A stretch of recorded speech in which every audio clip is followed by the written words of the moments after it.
Hello, I'm Chris Taylor. And I'm Dora Petherbridge. We're the Foreign Collections team of the National Library of Scotland. The National Library of Scotland has collected foreign books for over 300 years. Our particular collection strengths are United States, British Commonwealth and European material. We are the largest collection of United States material in Northern Britain, and it is all here for you to see, and that's why we're here today, is to tell you about that and to present our project to you, which is called Dreams and Declarations from the Founding Fathers. It was inspired partially by this book, Obama's famous memoir, and by the wealth of material we have on the Founding Fathers themselves and on the foundation of America. It was also inspired by the prevalence of the idea of the dream in American political rhetoric. Yes, we're going to be making a series of web films looking at a variety of material from various historic periods of American political history. The library collects books by leading politicians from all periods of American history.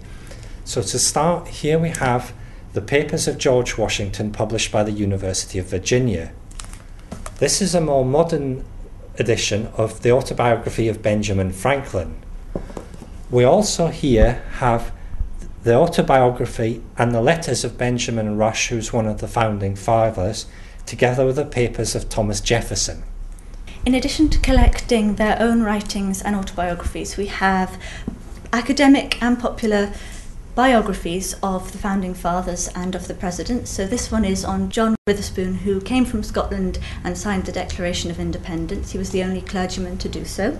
We've got a little book here, published in 1929, called Peeps at Great Men, and it's about George Washington. And then another Founding Father, John Jay, who was the Governor of New York. We have his biography here.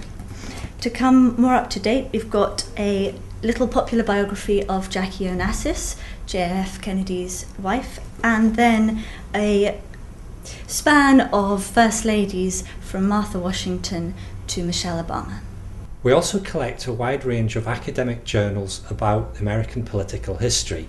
So here we have some examples, such as America Politics Research, the American Journal of Political Science, and here we have some older numbers of American Studies.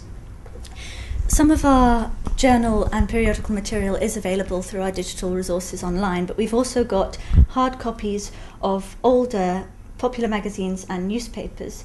Here you can see Time magazine, and we've got one of their iconic covers here from 1957 showing Martin Luther King.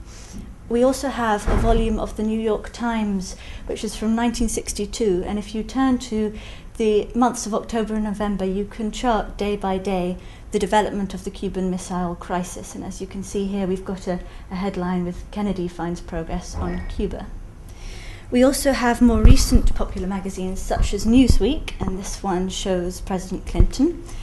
We also collect a wide variety of books from academic publishers in the United States.